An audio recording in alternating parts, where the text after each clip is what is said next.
Salut à tous, capsule 24, c'est parti. Alors la dernière fois, j'avais fait un point sur notre situation après l'élection de Biden et je vous avais proposé de poser des questions sur Trump, Biden, les élections en général, sur Q, bref, sur tout ça, pour tenter de mettre les choses au clair. Donc maintenant, je vais essayer de répondre à vos questions à partir des informations que j'ai pu rassembler. Pour revenir à ma dernière vidéo, vous avez été nombreux à la commenter et vos messages étaient positifs et encourageants pour la quasi-totalité, donc merci à vous. En contrepartie, du coup, beaucoup de questions ont été posées pour cette vidéo-ci, donc mes excuses par avance à ceux à qui je ne répondrai pas ou à ceux dont la question m'aura échappé. Il y a aussi des questions qui étaient récurrentes, d'autres qui étaient liées les unes aux autres, donc j'ai essayé de synthétiser un peu tout ça pour que la vidéo soit plus claire. Et si vous ne souhaitez pas tout écouter, j'ai fait un découpage de la vidéo dans la description qui vous permet de voir toutes les questions et d'écouter directement celles qui vous intéressent. Bon allez, on commence. Question numéro 1. Joe Biden a prêté serment non pas à midi mais un peu avant, vers 11h45 heure américaine. Est-ce que c'est un motif d'invalidation de sa présidence ? Alors vraisemblablement non.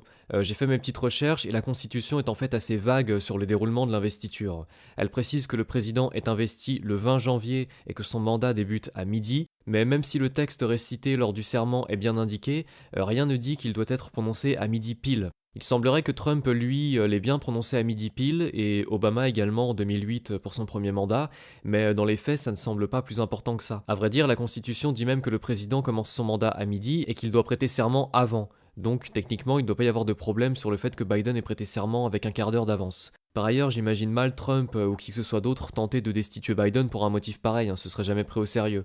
Si Biden est élu malgré toutes les preuves de fraude, je ne pense pas qu'il soit chassé de la Maison Blanche pour un serment qu'il aurait prêté un quart d'heure trop tôt. Et au passage, pour ceux qui avaient des doutes sur la Bible sur laquelle Biden a prêté serment, et ainsi que celle de Kamala Harris, il s'avère que prêter serment sur la Bible, c'est une tradition, mais c'est pas du tout une obligation aux États-Unis, donc de ce côté-là non plus, il n'y a rien à attendre. Donc en résumé, non, le serment de Biden fait à 11h45 très vraisemblablement n'est pas du tout un motif d'invalidation de sa présidence et ça ne transgresse pas la Constitution. Question numéro 2. Si Biden est arrêté, Trump revient-il au pouvoir ? Eh ben ça dépend de pourquoi Biden est arrêté. Bon déjà, aux États-Unis, la question de l'immunité présidentielle n'est pas claire. Il y a une sorte d'immunité présidentielle implicite, mais aucune loi n'empêche un procès pénal contre un président en exercice, notamment si les faits qui lui sont reprochés ont eu lieu avant son élection. Donc techniquement, un procès contre Biden pourrait bien avoir lieu pendant son mandat. Il y a aussi évidemment la possibilité d'un impeachment contre Biden ou bien l'utilisation du fameux 25e amendement qui permet au vice-président de démettre un président de ses fonctions si jamais Biden n'est plus en mesure de gouverner ou s'il commet un acte particulièrement condamnable. Donc Biden pourrait bien être mis en procès, condamné, destitué, et ça de différentes façons. Mais le truc, c'est que si Biden est destitué, logiquement c'est Kamala Harris qui prend la relève. Et si Kamala Harris est elle aussi destituée pour une raison ou pour une autre, c'est ensuite le tour de Nancy Pelosi en tant que présidente de la Chambre des représentants, puis c'est le tour du président du Sénat, ensuite c'est les secrétaires d'État. Enfin bref, il y a au moins 17 remplaçants selon la Constitution, et Trump, sous la présidence de Biden, Trump n'en fait pas partie de ces remplaçants. Donc non, ce n'est pas parce que Biden est condamné que Trump va revenir au pouvoir. En revanche, Trump pourrait revenir au pouvoir dans l'hypothèse où Biden est arrêté pour fraude électorale. Bon, une fois de plus, les lois américaines sont floues et il serait difficile de contester les résultats de l'élection maintenant que celle-ci est finie, qu'elle est passée par le Congrès, qu'elle a été validée et que les recours ont tous été ignorés par la justice. Donc en fait, il faut espérer une mise à jour de la fraude à grande échelle et que cette révélation génère une crise politique suffisamment forte pour que des mesures soient prises et qu'on reconsidère le résultat de l'élection présidentielle. Mais clairement, on sera alors dans une situation inédite, une situation qu'on attend tous mais qui est clairement inédite, et les instances supérieures comme la Cour suprême devraient improviser, en tenant autant compte des lois, de la Constitution et de l'opinion populaire que des risques d'instabilité. Donc pour répondre non, Trump ne revient pas automatiquement à la Maison Blanche si Biden est arrêté, condamné, destitué, mais c'est envisageable si toute la fraude est mise à jour. Alors nous on a suggéré que ce soit fait par l'armée. Donc si toute la fraude est mise à jour et que ça génère une crise politique qui forcerait les institutions supérieures à reprendre l'élection à zéro, à reprendre le compte des voix électorales à zéro, et pour découvrir ensuite, à la stupeur de tous, que Trump était gagnant depuis le début. Dans ce cas-là, oui, Trump reprendrait le pouvoir. Question 3. Jusqu'à quand Trump sera-t-il banni de Twitter ? Eh bien, officiellement, Trump ne reviendra jamais sur Twitter. En tout cas, son compte a été banni définitivement, selon Twitter. Je vous mets des liens en description. Donc, Trump est banni pour de bon parce que Twitter estime que son discours est dangereux. Alors tout ça, on l'a vu, ça a suivi les événements du Capitole. Tous les médias ont mis les débordements du Capitole sur le dos de Trump et s'en sont servis pour faire du discours conservateur de Trump un discours de haine. Et pour faire des partisans de Trump de futurs terroristes, selon leurs propres mots. En clair, Twitter a banni Trump comme on bannirait un leader terroriste, et donc Twitter n'a vraisemblablement pas l'intention de le laisser revenir. Maintenant, on a vu Facebook qui avait aussi banni Trump, mais qui, sous la pression populaire, et peut-être aussi à cause des pertes boursières que cette histoire avait engendrées, Facebook envisage maintenant de le débannir. On peut imaginer que sous la pression, et si des révélations arrivent sur la fraude par exemple, en bref si Trump est blanchi, on peut imaginer que Twitter pourrait faire revenir Trump sur sa plateforme, mais dans tous les cas ce n'est pas à l'ordre du jour. Question 4, question intéressante, donc je la reformule un petit peu celle-là. Trump ne mérite-t-il pas sa défaite s'il n'a pas été capable de contrôler le bon déroulement des élections et d'empêcher la fraude? Ou question un peu semblable, comment Trump a-t-il pu gagner en 2016 et pas en 2020 alors qu'il était aux manettes du pays? Donc oui, très bonne question à mon avis, on a déjà un petit peu abordé ce point dans les capsules, et c'est ce qui me fait dire assez souvent que selon moi, Trump a forcément prévu quelque chose contre ça, contre la fraude électorale.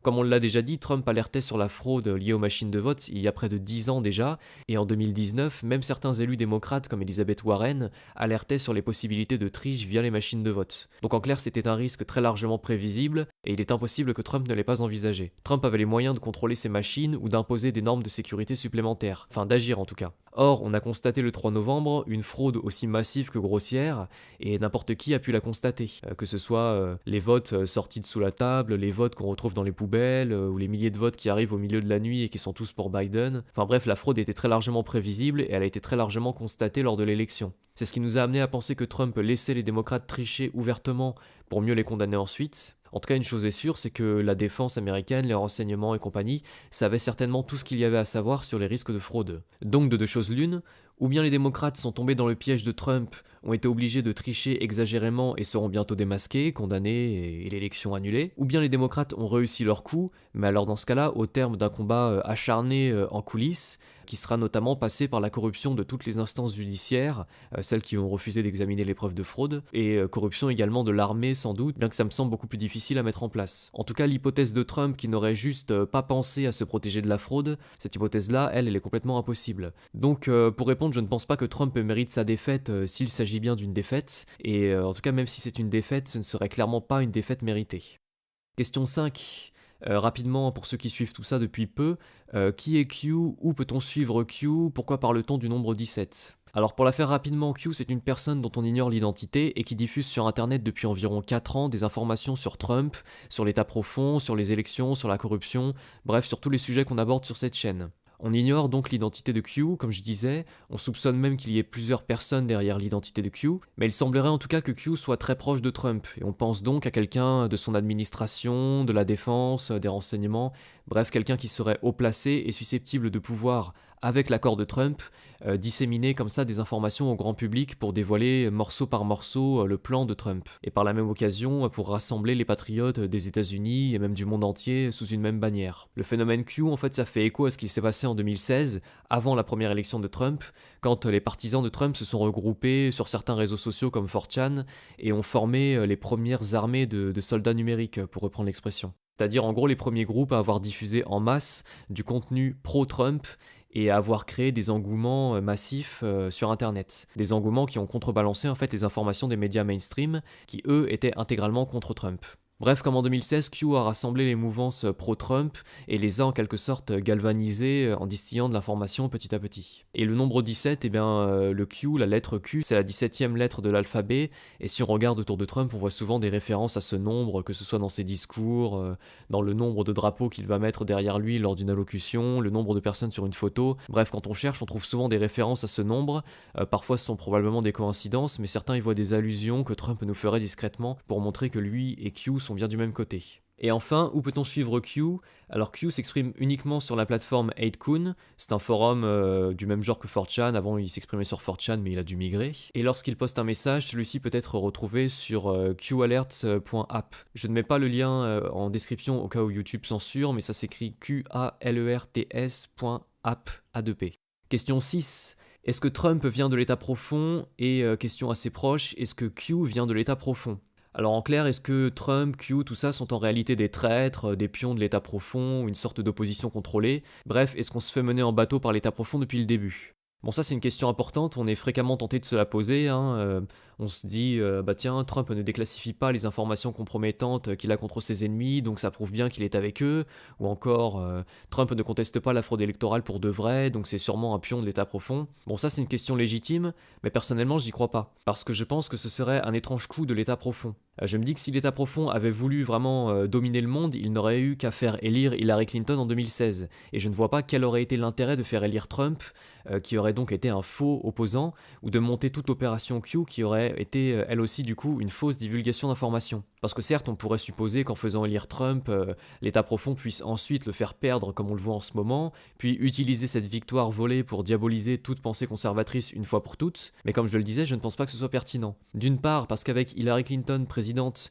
les idées progressistes auraient pu s'implanter toujours plus aux États-Unis, via la politique, les universités, les médias évidemment, et aussi parce que l'entreprise de l'État profond, qui correspond en gros à affaiblir les États-Unis au profit de la Chine, cette entreprise-là se serait effectuée, je pense, bien plus facilement avec Hillary qu'avec Trump. Au lieu de ça, Trump, durant son mandat, a fait l'inverse de tout ce plan-là. Il a renforcé les États-Unis, il a créé de l'emploi, il a réimplanté les usines, il a rendu les États-Unis énergiquement indépendants via le gaz de schiste, il a mené une guerre économique à la Chine, il s'est opposé au libre-échange, au mondialisme, à l'ouverture des frontières. Bref, il a fait l'exact inverse de ce que veut l'État profond et le plan mondialiste de manière générale. Et non seulement il a fait ça, mais en plus il l'a fait en galvanisant son électorat, en dénonçant le mondialisme, et donc en implantant, lui, Donald Trump, en implantant durablement ses idées anti-mondialistes dans la tête de ces dizaines de millions de partisans à travers le monde. Du côté de Q, qu'on croit ou pas en Q, on est forcé d'admettre que Q a balancé des noms, des informations, il a balancé sur l'Obamagate, sur Epstein, sur la pédophilie, sur toutes sortes de réseaux, de corruption, de trafic humain, sur la corruption des Biden ou des Clinton, et là aussi il y a eu une galvanisation énorme de l'électorat de Trump, et même au-delà de l'électorat de Trump. Tout ça pour dire que si Trump et Q sont des pions de l'État profond, alors dans ce cas l'État profond joue un drôle de jeu, un jeu hors de ma portée en tout cas, puisque Trump et Q ont attaqué pendant 4 ans l'entreprise mondialiste de l'État profond, ils l'ont affaibli, qu'on le veuille ou non, et que maintenant que Trump est parti, on voit déjà Biden qui est en train de détricoter tout ce qu'a fait Trump, sur la question de l'indépendance énergétique par exemple, en stoppant l'exploitation du gaz de schiste, ou en intervenant à nouveau en Syrie, au Moyen-Orient, alors que Trump justement avait essayé de s'impliquer le moins possible dans ces guerres-là. De manière générale, je pense que l'État profond n'avait aucun besoin d'un faux opposant, qu'élire Hillary en 2016 aurait permis de poursuivre bien tranquillement le plan mondialiste, et que Trump, selon moi, a fait beaucoup trop de dégâts et a fait beaucoup trop mal au mondialisme et à l'État profond pour être des leurs. Sans Trump, je ne suis pas persuadé qu'il y aurait eu une prise de conscience de l'ordre de celle qu'on vit en ce moment partout dans le monde. Bon, il y a toujours eu une résistance populaire contre le mondialisme, mais je pense que Trump l'a amplifié de façon considérable, et qu'en cela, il est vraiment un opposant de l'État profond. Je pense que Trump et Q ont donné suffisamment de gages de leur honnêteté, bon ça c'est mon opinion, et je pense que l'opposition croissante en France contre le gouvernement, contre les mesures sanitaires, en France mais aussi en Europe en général, au Québec, tout ça, je pense que toutes ces oppositions ont clairement été renforcées par l'action de Trump et par les idées qu'il a diffusées pendant 4 ans. Question 7. Selon toi, pourquoi Trump n'a pas dit clairement ses intentions humanistes, souverainistes, son envie d'un monde meilleur? Pourquoi sa communication n'a pas été plus bienveillante et rassembleuse durant son mandat? Question intéressante, mais je ne trouve pas que les discours de Trump aient manqué d'humanisme, de souverainisme ou de bienveillance.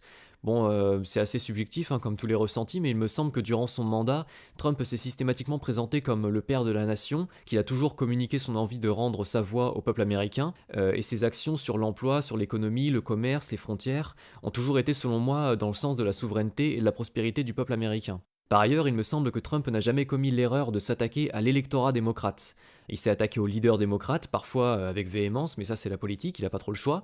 Cependant, il a toujours, il me semble, ouvert les bras aux électeurs démocrates, pourvu qu'ils soient modérés en tout cas. Et il ne les a pas méprisés comme Hillary Clinton avait pu le faire en 2016 quand elle avait dit que les électeurs de Trump étaient déplorables, ce qui politiquement lui avait porté un gros préjudice. Trump n'a pas fait ça et a joué autant que possible la carte du rassemblement, tout comme il a rejeté les discours communautaristes. Bref, je trouve que Trump, en dehors des discours électoraux qui sont quand même plus propices aux attaques, je trouve que Trump, dans ses allocutions plus ou moins solennelles, a toujours été très rassembleur, très porté sur l'humain, enfin sur le peuple, le bien-être des Américains, et que son côté provocateur, vulgaire et agressif, sa mauvaise image, vient en grande partie du traitement médiatique qu'il a subi pendant 4 ans.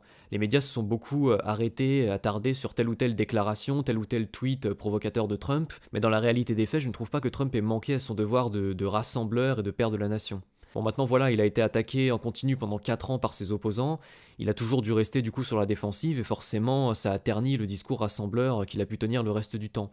Les médias ont été au front pendant 4 ans pour l'empêcher justement de rassembler et pour le faire passer pour un raciste ou un homophobe, tout ce que vous voulez, justement pour que les communautés raciales et sexuelles des États-Unis le prennent pour un ennemi et que les divisions persistent. Bon voilà, ça en tout cas c'est mon avis. Pour résumer, je pense que Trump a été très rassembleur, très humaniste et bienveillant, mais que les médias se sont arrangés pour que ça ne se voit pas. Question 8. Est-ce que l'État profond connaît et comprend les codes de Q? Bon, ça c'est difficile à dire parce que nous-mêmes nous comprenons souvent très peu les messages de Q, et Q a d'ailleurs dit qu'ils ne nous étaient pas tous adressés, sous-entendu que certains messages ne peuvent être compris que par certaines personnes. Donc l'État profond connaît Q, oui ça c'est sûr et certain, hein. Dites-vous que si vous et moi nous le connaissons, ils le connaissent aussi. Quant à leur compréhension des messages de Q, elle est sans doute bien meilleure que la nôtre également, hein. Ils doivent mieux cerner les références des messages de Q que nous. Le truc c'est qu'on a souvent supposé, et légitimement, que Q puisse diffuser de fausses informations pour déstabiliser l'État profond. Q parle d'opérations militaires, il diffuse des secrets, des informations confidentielles, il parle d'événements à venir. Bon, il est évident que si Q est du côté de Trump et des patriotes, il n'a aucun intérêt à balancer toutes les informations à l'ennemi. On en déduit donc soit que les informations de Q sont des informations que l'État profond connaît déjà, et qui donc nous sont destinées à nous, soit que ce sont de fausses informations, ou alors du faux mélangé à du vrai, qui sert à perturber l'ennemi. On sait aussi qu'il y a toutes sortes de codes dans les messages de Q, tout ce qui est entre parenthèses, entre crochets, des abréviations, des chiffres. Bon, clairement, c'est pas censé être compris par tout le monde. Donc difficile de trancher une fois de plus, hein, encore une fois, bien malin celui qui comprend tous les messages de Q. Donc estimer la compréhension qu'on a à l'état profond, bon je vais pas trop m'y risquer. En tout cas, Q a pris suffisamment d'importance dans toute cette histoire pour que l'état profond garde un œil sur lui et cherche à décrypter ses messages. Ça me paraît être une évidence. En clair, est-ce que l'état profond connaît Q? Oui, ça c'est sûr et certain. Est-ce que l'état profond comprend Q? Peut-être en partie, mais de manière générale, à mon avis, pas trop, et Q joue sûrement là-dessus pour les embrouiller. Question 9. Alors celle-là, elle m'a donné du mal, mais ça valait le coup, donc question. Peux-tu nous parler du fait que Washington soit un micro-État au sein des États-Unis, du fait que les États-Unis ne sont pas un pays mais une entreprise, et de la différence entre la Constitution de 1789 et le coup d'État de 1871, et d'ailleurs, c'est quoi cette histoire du 4 mars? Bon là j'ai regroupé plusieurs questions, hein, parce que tous ces sujets sont liés et qu'on mélange un petit peu tout. Vous êtes plusieurs à avoir posé des questions sur ce sujet, je vais tenter de vous expliquer du coup ce que j'ai compris. Bon déjà, les États-Unis ont pris leur indépendance de l'Angleterre en 1776 et ont une constitution depuis 1789. La constitution de 1789, c'est l'indépendance, la liberté, les belles valeurs américaines, bon, ça ok. Quasiment un siècle plus tard, en 1871, le Congrès s'est réuni pour donner à la ville de Washington un statut spécial du fait que c'est la capitale des États-Unis. Il s'agissait en fait de donner à la ville de Washington des lois et un fonctionnement administratif qui lui sont propres. Tout ça, c'était faisable légalement parlant, donc bon, jusque-là, officiellement, pas de souci, et Washington est donc devenu un territoire hors des autres États, avec sa propre juridiction. Bon, maintenant, c'est là que les choses se compliquent. La théorie qui circule actuellement, c'est que ces nouvelles réglementations concernant Washington font des États-Unis une entreprise et non un pays, et qui plus est, une entreprise soumise à des puissances étrangères et appartenant au Royaume-Uni. Bon, je préfère être honnête, j'ai du mal à résumer cette théorie parce que j'ai cherché pendant plusieurs heures, et je n'ai trouvé quasiment aucune source à toutes ces informations-là, même en lisant l'acte du Congrès de 1871 directement, c'est-à-dire l'acte qui définit les spécificités de Washington et son fonctionnement particulier. Mais l'idée qui revient en tout cas, c'est que les États-Unis seraient, à cause de ce texte qui fait de Washington une ville étrangère, les États-Unis seraient du coup comme sous l'emprise d'une puissance étrangère, qui rendrait illégitimes tous les présidents en exercice depuis 1871. Et donc la présence militaire à Washington qu'on constate en ce moment serait une intervention militaire américaine dans la puissance étrangère qu'est Washington, et qui vise justement à reprendre Washington, donc à refaire passer la ville du côté américain.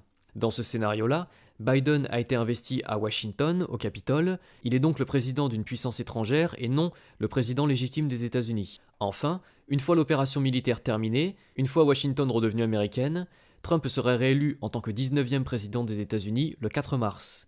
Pourquoi 19e président et pourquoi le 4 mars? Parce qu'il serait du coup le premier président légitime depuis 1871, depuis donc le 18e président, et qu'à cette époque les présidents étaient investis le 4 mars. Bon, ça c'est pour la théorie qui circule depuis quelques jours. Je vous renvoie à la vidéo de The American Dream en description qui explique ça un petit peu plus en détail. Donc là voilà, je vous ai donné le scénario, mais personnellement j'ai du mal avec cette théorie. Bon déjà comme je l'ai dit, les sources ne se bousculent pas.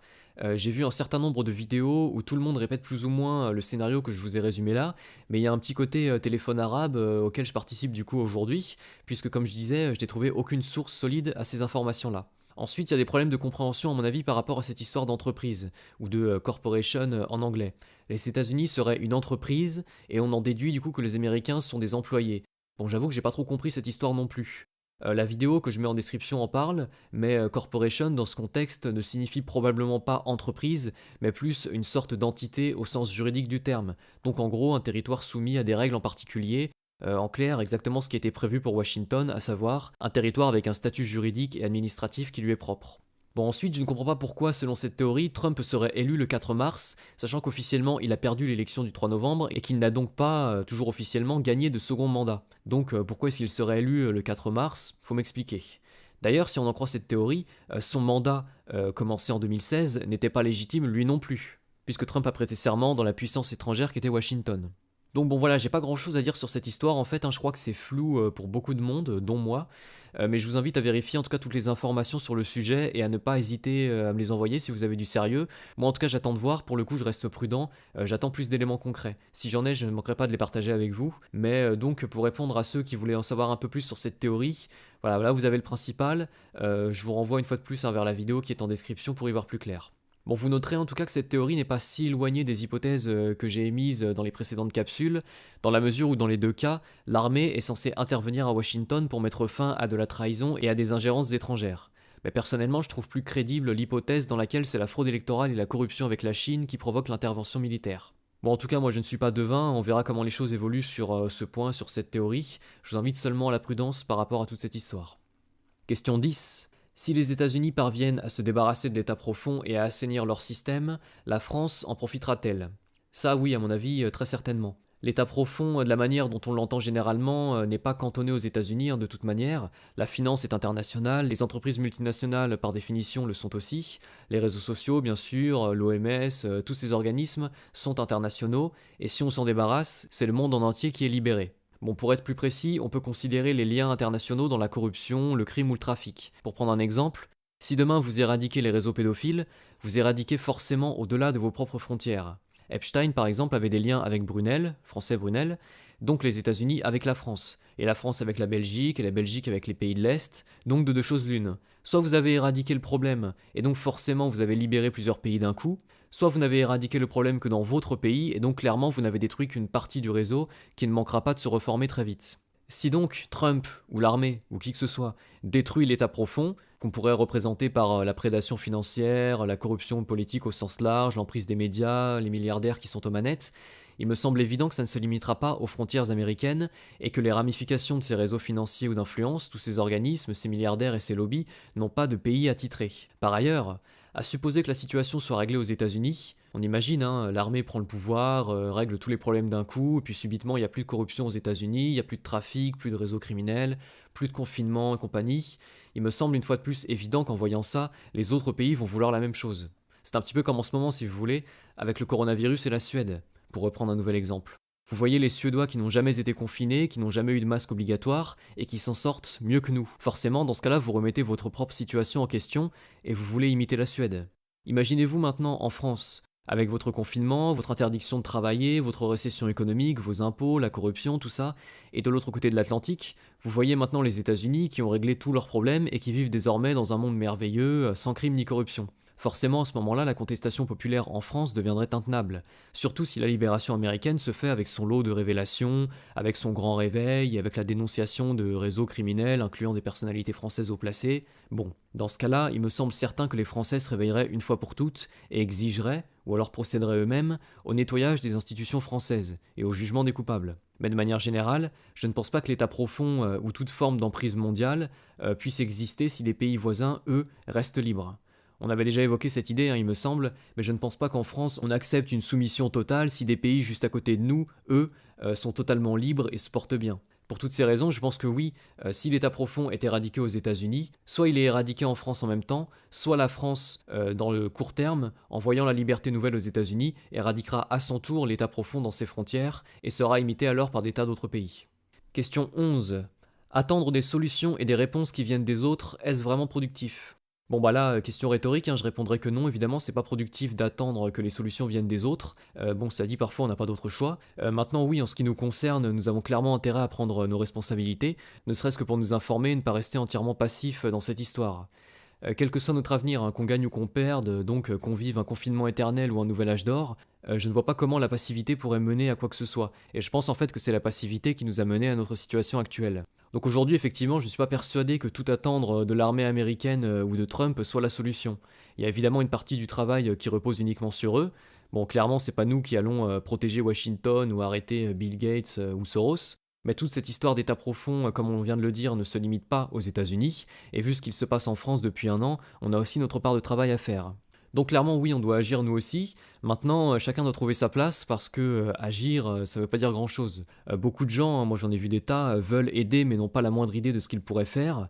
Aujourd'hui en France, j'ai l'impression que le mieux qu'on puisse faire, c'est de diffuser l'information pour contrer les narratives officielles. Beaucoup de gens le font déjà depuis un an et puis ça porte ses fruits. Puisqu'aujourd'hui, la majorité des Français ne croient plus aux médias mainstream, ne veulent pas du vaccin, et que malgré ce que disent les sondages, je suis pas persuadé que Macron soit si populaire que ça en France. Donc tout ça, toute la remise en question des narratifs officiels, ce n'est pas aux médias qu'on la doit, ni aux partis politiques d'opposition, mais uniquement à des acteurs civils, et la situation actuelle avec le virus en est un très bon exemple. Si vous, personnellement, vous contestez le récit officiel du coronavirus aujourd'hui, c'est probablement parce que vous avez entendu des médecins, donc Raoult, Toussaint, Perron, Toubiana, Orion Caude, des journalistes un peu hors du lot aussi, comme André Berkoff ou les journalistes de France Soir, et puis aussi des informateurs un peu plus divers, comme la plupart de mes collègues sur Internet, et enfin les petites informations qui sont glanées ça et là, sur Twitter par exemple, et qui viennent de monsieur et madame tout le monde. En clair, ce sont ces informations-là qui font que les Français contestent majoritairement les mesures sanitaires du gouvernement aujourd'hui, et ces informations-là, elles viennent de gens qui ont d'eux-mêmes pris la parole et décidé de se faire une place dans cette histoire.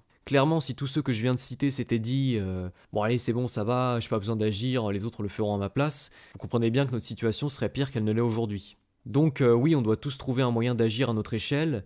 Si vous arrivez à convaincre une ou deux personnes seulement dans votre entourage, les convaincre de l'entourloupe du coronavirus ou de l'entourloupe des élections américaines, c'est toujours une ou deux personnes en plus pour s'opposer ensuite aux politiques gouvernementales. Il y a quelques semaines, le gouvernement avait voulu faire passer le fameux passeport vert en France, mais l'opposition sur Internet et sur Twitter notamment a été assez forte pour que le gouvernement recule. Donc le combat n'est pas gagné, mais on a au moins obtenu quelques mois de répit de ce côté-là. Et dites-vous aussi que le gouvernement ne se gênerait pas pour imposer toutes sortes de choses, pour imposer par exemple la vaccination obligatoire en France, si personne ne résistait en face. C'est clairement l'opposition populaire qui bloque le gouvernement en ce moment, et si on esquive le prochain confinement, ce sera aussi grâce à cette opposition populaire. Maintenant, l'opinion populaire, ça se forme lentement, petit à petit, et il faut donc que nous effectuions un travail d'information qui soit massif et qui soit surtout permanent. Et c'est ça la difficulté. Parce que des mois de travail peuvent être contrés par quelques fake news gouvernementales pourvu qu'elles soient bien orchestrées. Donc je vous invite à trouver les meilleurs moyens, vous, de vous faire entendre et de convaincre autour de vous, que ce soit sur Internet ou dans le monde réel, et à chercher même d'autres moyens de vous opposer aux mesures dictatoriales qu'on vit actuellement en France. Mais pour répondre à la question, non, clairement, n'attendez pas que tout vienne des autres, et si vous ne savez pas quoi faire pour participer à ce combat-là, assurez-vous au moins de votre propre sécurité, et clairement ce ne seront pas des efforts inutiles. Question 12, on revient aux États-Unis. Biden va-t-il virer tous les patriotes du gouvernement et de l'armée ? Alors question intéressante et c'est un des points sur lesquels il faudra garder l'œil dans les prochaines semaines. Donc Biden va-t-il se débarrasser de tous les alliés de Trump qui occupent encore des fonctions à la Maison Blanche, au Pentagone, dans l'armée ou dans les agences de renseignement?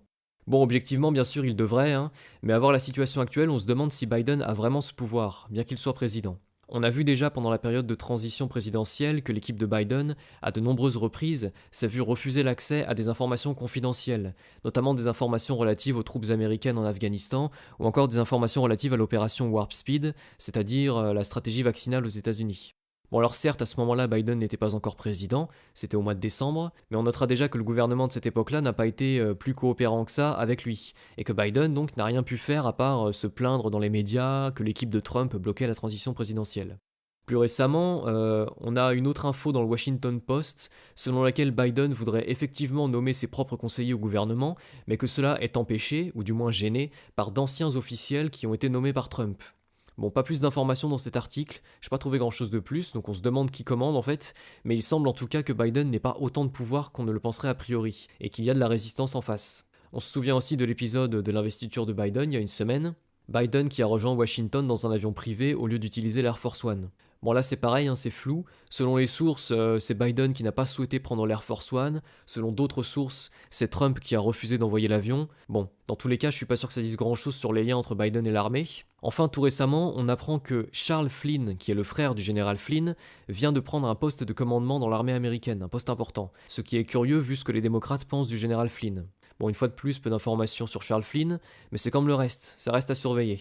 Bon, objectivement, oui, Biden n'a aucun intérêt à garder les partisans de Trump autour de lui, mais concrètement, c'est pas évident de virer tout le monde comme ça dans toutes les administrations, dans les renseignements ou dans l'armée, et il faut aussi que Biden sache qui sont les pro-Trump. Trump, lui, a aussi eu du mal à virer les taupes de son gouvernement tout au long de son mandat, et une fois de plus, on peut pas virer comme ça tout le monde d'un coup. Ce serait beaucoup trop chaotique pour la gestion administrative ou militaire ou ce que vous voulez des États-Unis. Ce qu'il faut retenir, c'est que l'armée a voté largement pour Trump et que cette armée est censée en premier lieu défendre la Constitution, et pas Biden.